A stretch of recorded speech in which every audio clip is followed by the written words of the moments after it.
Sa Biblia, hindi lang siya isang ordinaryong tao o espesyal na nilalang. 1:1, 1 hanggang 3. Sa pasimula ay ang berbo at ang berbo ay suma sa Diyos at ang berbo ay Diyos. Ang lahat ng bagay ay ginawa sa pamamagitan niya. Kolosas 1:16-17. Sapagkat sa pamamagitan niya, nilikha ang lahat ng bagay at siya'y una sa lahat ng mga bagay. Si Kristo ay umiiral bago pa man magkatawang tao. 1:13, 1:38. Walang umakyat sa langit kundi ang nanggaling sa langit, ang anak ng tao. Siya ay tinawag ding Diyos, Hebreo 1:8. Ngunit tungkol sa anak ay sinabi ng Diyos, ang iyong trono, o Diyos, ay magpakailanman. Siya ay may mga katangiang pang Diyos, omnipotent, makapangyarihan sa lahat, Mateo 28:18. Omniscient, nakakaalam ng lahat. 1:16-30, eternal, walang simula at wakas, Hebreo 13:8. Awit 90:2. Ang tunay na Diyos ay hindi lang iisang persona, Deuteronomio 6:4. Dinggin mo, o Israel, ang Panginoon nating Diyos ay isang Panginoon. Ang ginamit na salitang Hebreo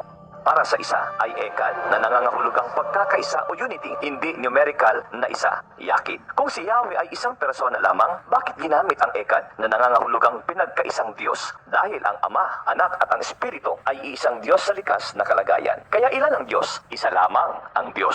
1:17-3. Ngunit kasama sa pagka-Diyos si Kristo. 1:1-1. Hebreo 1:8. Konklusyon, ang tunay na Diyos ay hindi isang persona lamang, kundi iisang Diyos sa pagkakaisa ng Ama, Anak